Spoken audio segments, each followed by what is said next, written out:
Maria Babika ya Ramadan, Maria Babika ya Ramadan, Maria Babika ya Ramadan, Maria Babika ya Ramadan.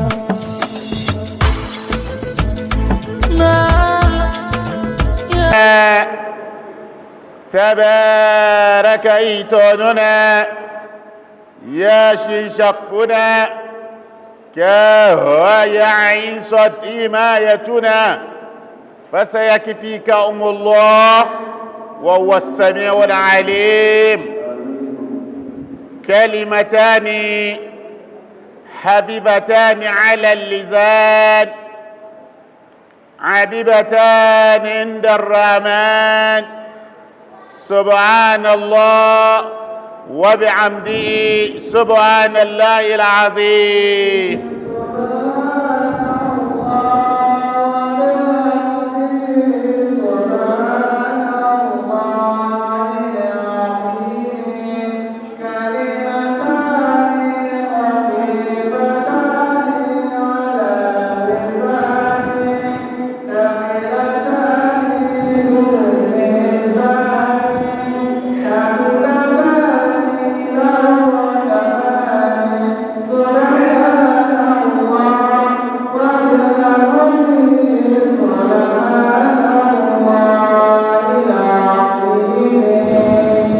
In the name of Allah,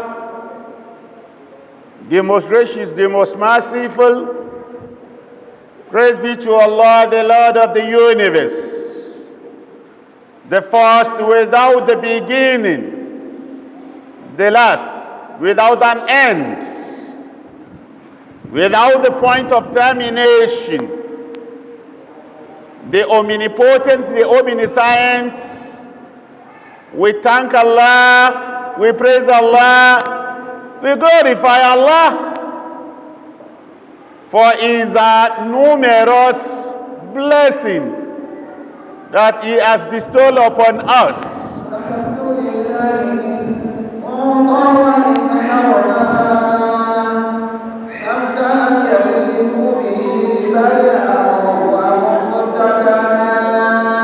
We pray to Allah to show His blessing upon the Prophet Muhammad.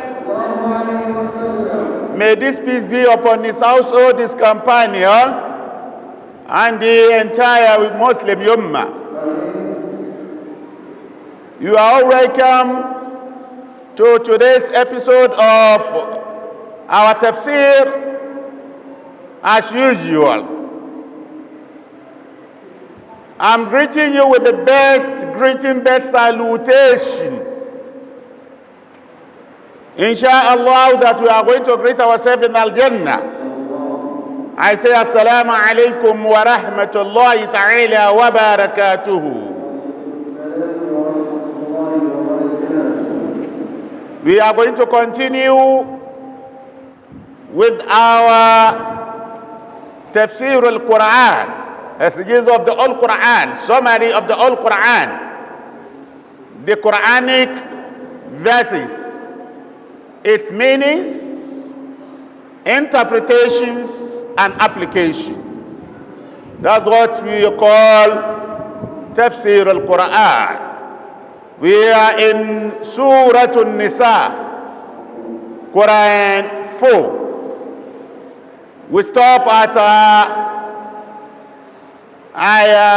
verse 32 yesterday. Am I correct?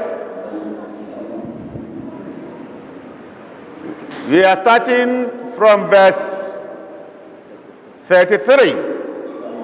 Insha'Allah Rabbi. Verse 32 and 33 is talking about Hidayatullah ala nas. Allah's guidance. Yuridullah al-hidayah lana. Allah wants guidance for us. That's why He has been sending an injunction, rules, regulation to guide our affairs. So these two ayah is talking about the guidance of Allah. If you do good, walaka nasib. If you do bad, walaka nasib. Whether male or female, who has done good or bad, we have the reward of what they have done. And Allah said, whenever you want to ask of Allah's favor, I mean, if you want to ask of favor, ask from Allah alone. Never look at what Allah has given to somebody. That is his own nasib. That is his own share. That is what Allah has shared for him. So ask for your own favor, your own share of favor from Allah, because for everything Allah has the knowledge of it. So that was where we slept yesterday. And we are going to continue today with the next ayah, in which Allah is also giving us a guide to our shares. As a parent that dies, Allah has given shares to the children of the late parents. So this ayah is going to talk about it. Bismillah.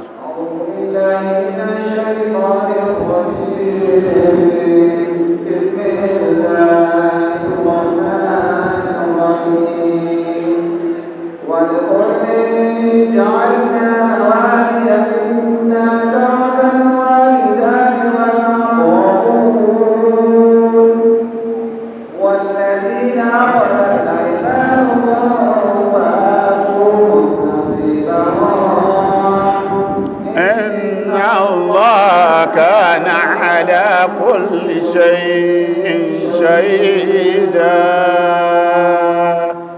والكل جعلنا موالي ممن ترك الوالدان والكل جعلنا موالي مما ترك الوالدان والأقربون. To everyone, Allah has appointed the rightful hands towards your parents as left behind, and towards your relative have left behind. Allah has appointed the rightful hand, those to share the property.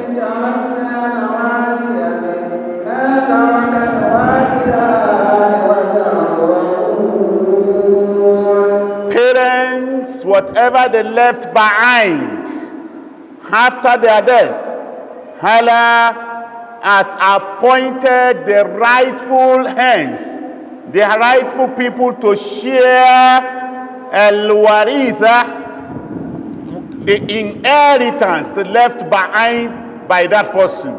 Allah has appointed the rightful people to share it in your children and the relations. والذين عقدت أيمانهم فآتوهم نصيبهم. And as to those whom you have made a covenant, Allah has also given them shares. فآتوهم نصيبهم إن الله كان على كل شيء شهيدا. فآتوهم نصيبهم. Give them their share. Don't deny them their shares. Inna Allah, certainly Allah, Allah watches over everything. Everything each one of us are doing, Allah is watching us. If we do it rightly, Allah is watching. And if you do it otherwise, Allah is watching. Interpretation of this ayah.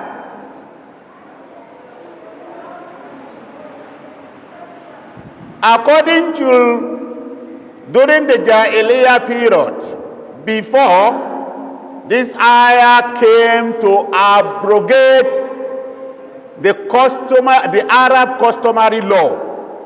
Initially, in Arab customary law, when anybody died and left behind some property, they include alliance of friendship in those of the people to share the inheritance, even if they don't have relationship.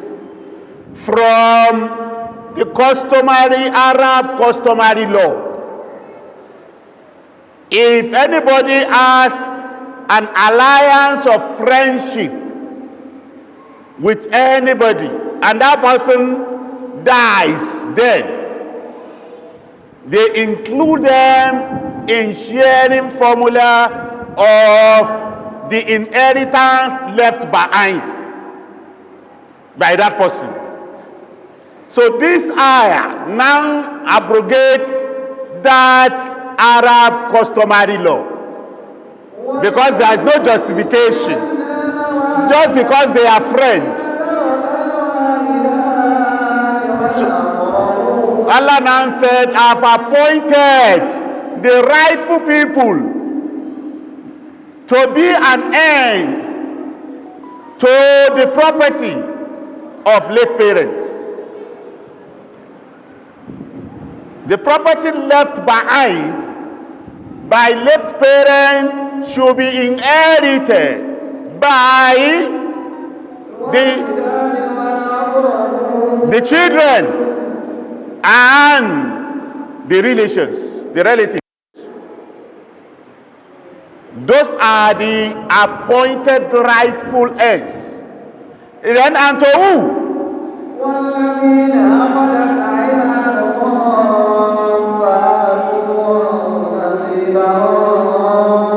And give to whom? That late person has made a bequest that gives certain portion of this property.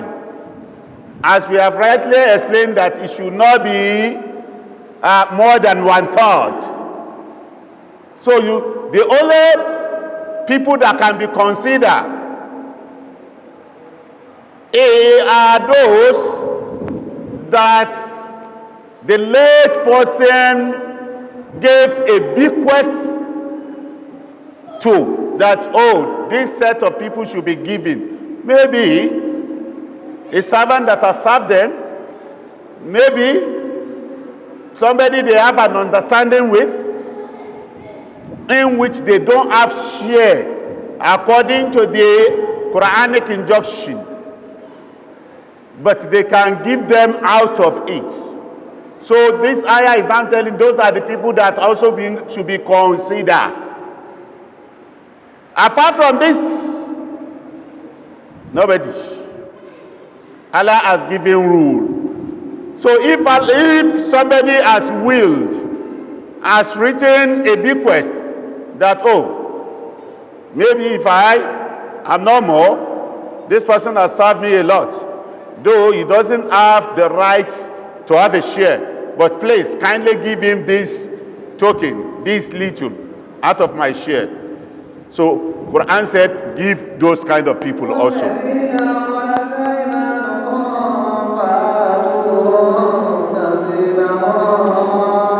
Give them that what has been willed to them, but it should not be more than 1/3 of the total inheritance.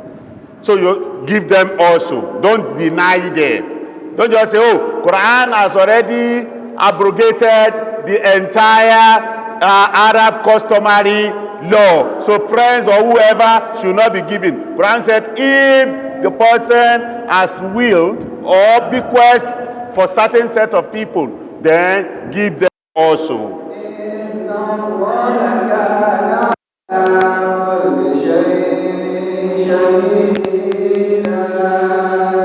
Because Allah is watching over of everything that you are doing. So do it rightly. Don't think Nobody know or hear or see what you are doing. Ever seen Allah is watching over you and going to reward you for what you have done. So if Allah has given an injunction, Allah has given a command, Allah is watching you how you are going to implement the command, and is going to reward you accordingly. So for every one of us, when you are given a share of your own, don't claim more than that, because Allah is watching you. For those that are given the responsibility to share the inheritance, don't favor one person over another person, because Allah is watching you. Allah has already given a percentage to each ends that are qualified to inherit the inheritance. So never do ungodly thing, because Allah is watching over every action you are doing.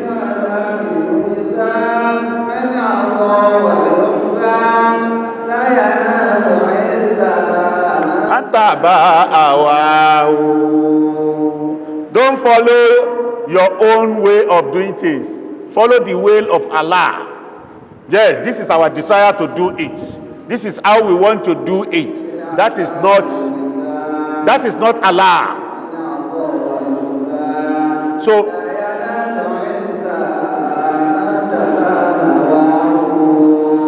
that honor and favor will not be yours if you do according to your wish, if you don't do it according to Allah's command. So for us to be honored in this life and hereafter, what Allah has directed, let us comply to the best of our ability. As regards inheritance, don't claim more than what Allah has shared. Don't claim more than what Allah has given to you. Take what Allah has given to you, have contentment on it, and you are going to be enriched more. Because of what? Because you have follow what Allah has laid down for you to do. So this is for the consumption of every one of us. Not only in the issue of inheritance. Anything that has been shared to you as your own portion, don't try to claim other people's shares. Stay by your own lane. If you do otherwise, the punishment is awaiting you. If you do as you wish, you don't do the way Allah directed, you will regret at the last. You will just, everything that you have claimed wrongly will drop out of your hands. So this ayah it implies that for whatever Allah has given as a share to you, take it with contentment, then hope for Allah to bless it for you, and it's going to be blessed, inshallah. Now, next ayah.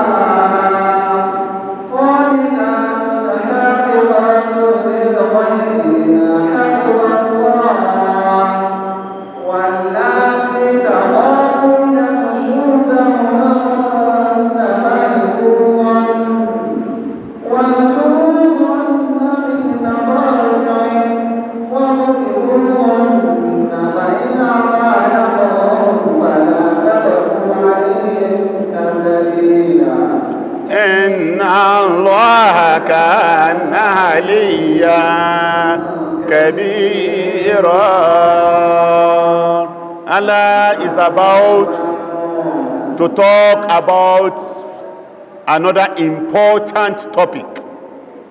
This ayah is about to talk about the duties of husband and the duties of wife.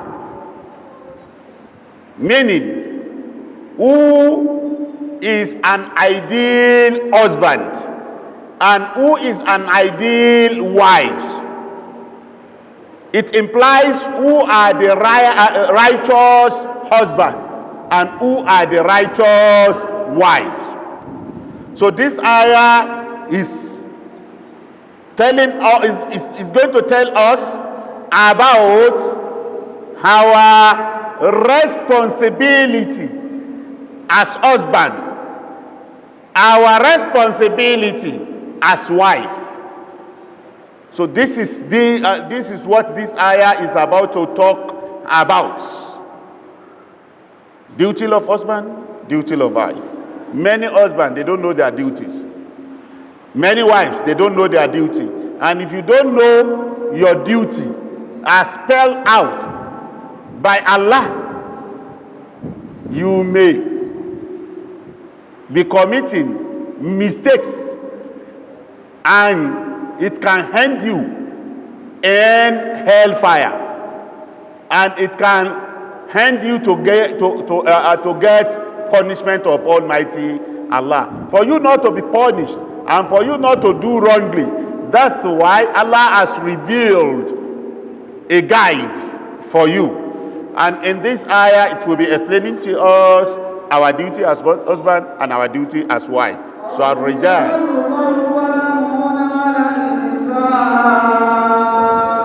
men are the protector.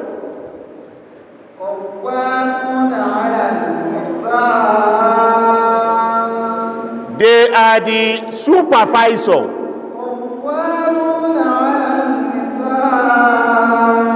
They are the manager. على النساء.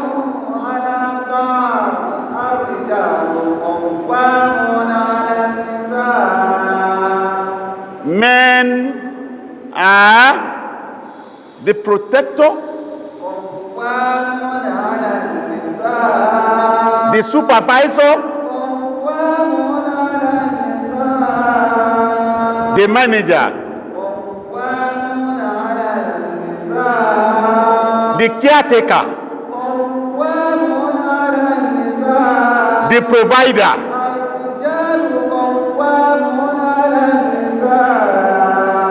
All these functions are the function of manager. So that is the function of an husband. So men are protector of women.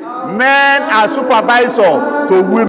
Men are caretaker of women. So your function, your duty as a pious man is for you to protect your wife. Is for you to take care of your wife. Is for you to supervise your wife. That is your first duty. Bima.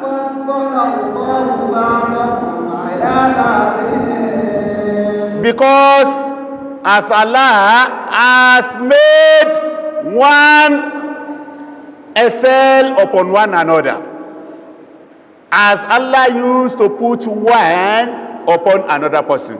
So it's the will of Allah that He has made a man as a supervisor, a provider, a caretaker, a protector over the woman.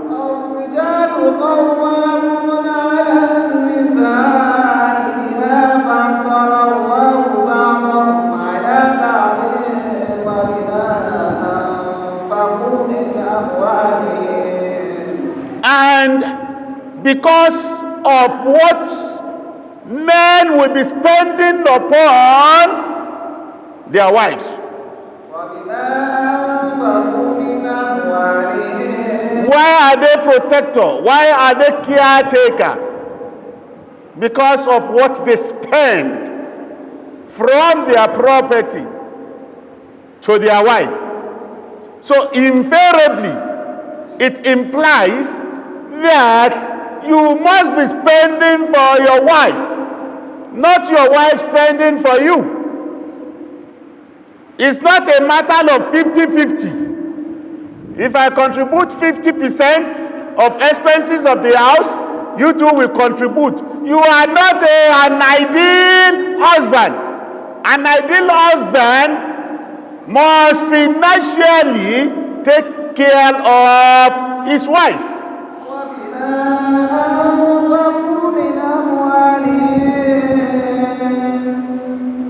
From what you spend out of your property. That's why Allah has made you a protector, a supervisor, a caretaker. But to some men now, they have dashed out, given out this responsibility to their wife. So the house has now turned upside down. So he has now become an inferior in the house. Because of what? Because he has left his responsibility. He didn't do his responsibility as ordained, as directed by Allah. So Allah is giving men the function to perform as a manager. You are the planner, you are the controller, you are the caretaker, you are the organizer, right? You are the supervisor. You are to maintain your wife with what Allah has given to you as property.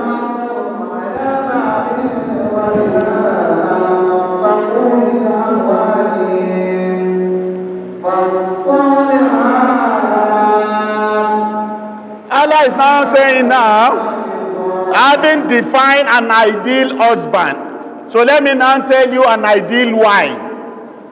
That is the functions to be performed by a good wife, a pious wife. Allah said the righteous women, the good women, an ideal woman in her husband's house, a good wife, are obedient and guide the right of what Allah has asked them to guide in the absence of their husband. What Allah has placed under their protection when the husband's property. The first property is what your husband has paid dowry over. That is your chastity. At the presence and absence of your husband, you must guide that chastity. That is your duty. If a righteous woman, an ideal woman, your first function in your husband's house is obedience. You must obey your husband. Obey your husband. Under obeying your husband, submissiveness. You need to submit. Act of obeying your husband is submissiveness, humbleness, respect, honor your husband. So your duty as an ideal wife, a righteous wife, is obedience. Second, you must guide the chastity. The chastity that Allah has put in under your protection at the absence of your husband. That is another duty that Allah has ordain an ideal woman, an ideal wife, a righteous woman to do. That is your function. If husband has been given function by Allah, wives are not left out. Allah has also spelled out their function. Qanitatun, al-qanitat, women, righteous women, are to obey, are to submit, are to respect, are to honor, and are to protect the property of the husband. That is their duty. Not only that your body, even the property in your matrimonial home. At the absence of your husband, you need to protect them. Don't just be a free giver anyhow. Yes, my husband has plenty of bag of rice at home, plenty of bag of maize. Hey, everybody come and take without the permission of your husband. The Quran says, guide the property of your husband. Allah has placed this under your own protection. Obey your husband. This obedience we are talking about all the command of your husband, except the one that had violated the rules of Allah. Take for example, if your husband said, hey, Hajia, you should not pray 5 daily prayer, or you should not fast in the month of Ramadan, you should not obey that. But contrary to that, apart from month of Ramadan, apart from 5 daily prayer, maybe you want to do nawafil, or you want to do sawm tatawwu'a, supererogatory fasting, and your husband say, hey, Hajia, I don't want you to do that. You must obey. You can see the difference. Don't get confused. If your husband deny you with his command from what Allah has commanded you to do, you should not follow. But if it is supererogatory for long ibadah you want to do, and your husband say, hey, I don't want you to do it, you should not do it. Take for example, if you want to, apart from month of Ramadan, you know some people used to fast voluntarily, and you say you are fasting, and your husband may need you that period, and you are fasting. You will say, you know I'm fasting. You will say, who asked you to fast? Did I permit you to fast? So those are the supererogatory fasting we are talking about, that if your husband gives command that don't do, you should not do. But otherwise, if you say, you should not do your 5 daily prayers, that is a command from Allah. That one pass your husband. That one, sir, that one pass you, sir.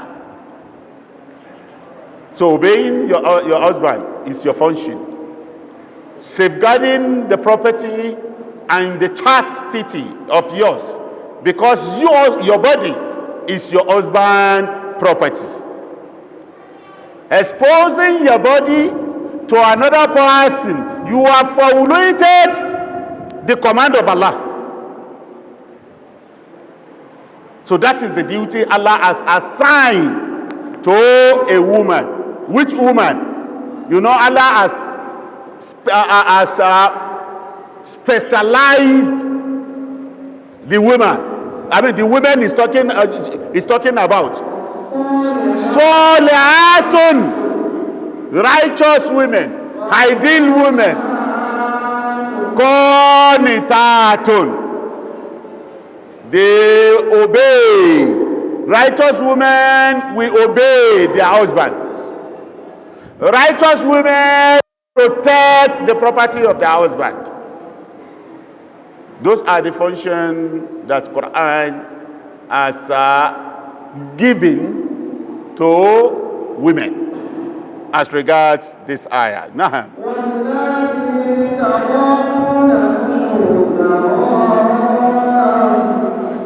Then as for women, that you are having fear that they are doing wrong footing, they are doing rebellion, they are doing rebellion, they are doing wrong footing. وَاللَّاتِي تَخَافُونَ نُشُوزَهُنَّ. For a woman that you notice they are doing wrong footings, they are going against what Allah has ordained them to do. Like their duty has been violated. I mean, they have violated the duty assigned to them by Allah.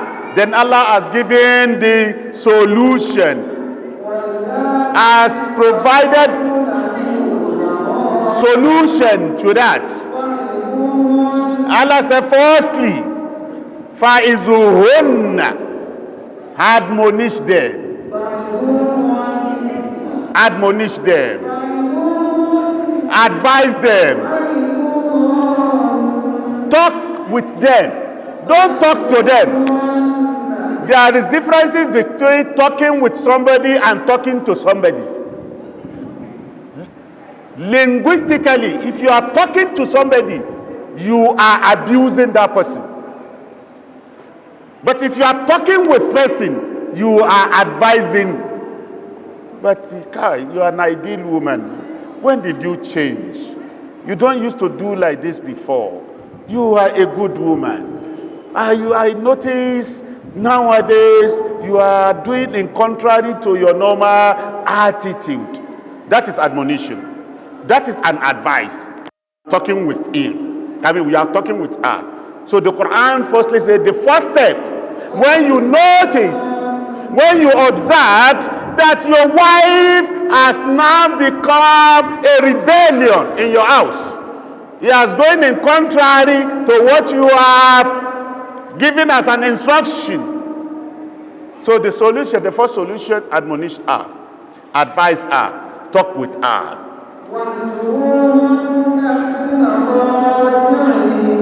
If you have advised her and she didn't change, then you go to the next step.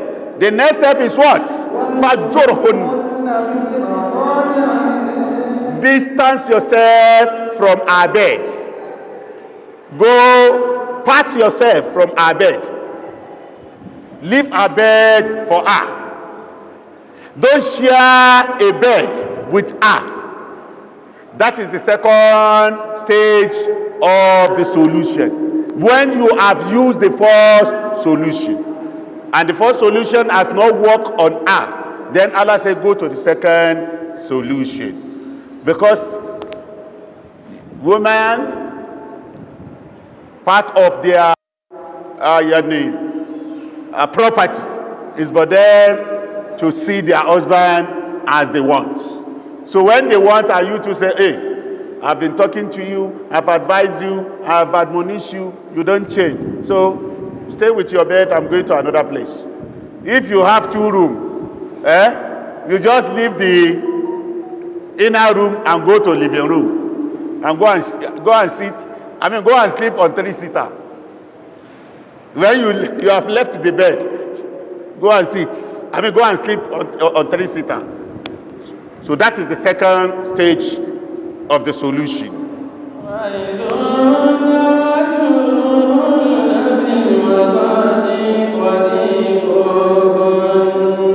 You have used the first stage solution, the second, you have applied the first solution, the second solution. She still persistently continue in rebellion against you. Then go to the last solution provided by Allah. And what is it? Give her a light beating. فَاضْرِبُوهُنَّ. Some scholar arbitrarily interpret it that beat her with shadda on the beat. That is not what Akthar al-Mufassirun said about that. What they said light beating. فَاضْرِبُوهُنَّ. You must have applied the first solution. After that, you apply the second. If she has not changed, then apply the third solution. A lot of scholars talk about this word of وَاضْرِبُوهُنَّ because the word of doraba can be used in different contexts. Doraba can mean beating. Doraba can mean example, like that. So, which type of beating, even if you want to beat? The commentators of the old Quran, majority of them said light beating.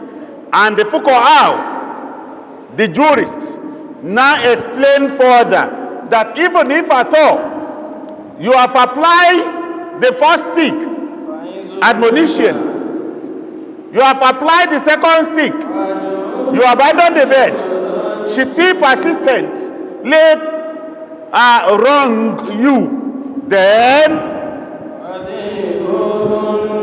light beating. And that beating has a way. They said you must use your edge of your clothes. You hold the edge of your clothes to beat. Or you take an handkerchief, then put an egg at under your armpits. Then beat her with that handkerchief. The egg must not break. You can see the rule. So that implies that Allah don't want you to be Ali, the boxer. Surprisingly, you will see some husband. They will say they are having a cane for their wife because Quran permits them to beat their wife. That's not what the Quran is saying in this context. Light beating.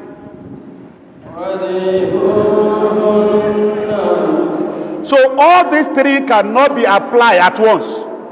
You have to do this. After you have applied the first one, then go to the second one before you go to the third one. But surprisingly nowadays, husband, they go to the third one before the first one. Immediately the wife runs them. They are coming from work. They start beating. After beating, they will now say, I will not come to your room. After that, later they will now say, you know, you are the one that I don't want to beat you and I don't want to abandon you. What you're supposed to do firstly, you are now doing it lastly. And that is not the rule of Allah.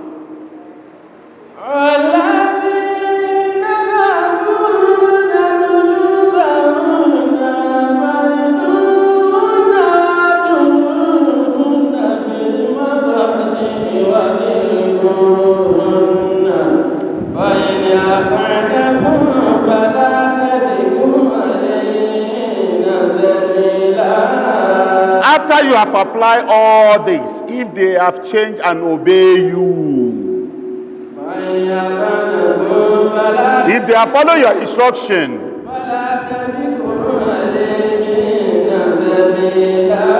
them, don't take way of harming them in any way.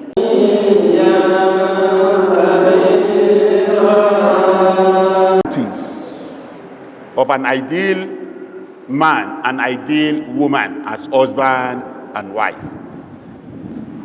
This is Quranically defined. And the Prophet Muhammad has explained this to us in several hadiths. So the good wife, the best wife are the one that are submissive to their husband. Let us all submit to our husband. Then let all husbands perform their duty as directed by Quran. Protect your wife, be a good a caretaker, supervise your wife, then control your wife, organize your wife. All those functions of management should be performed on your wife so that your wife be complement with her own duty also. May Almighty Allah make it easy for every one of us. Inshallah, we are going to continue. We are going to stop here today and continue tomorrow. May Allah make it easy for us and grant everyone. Subhanallah wa bihamdihi subhanallah il azimi.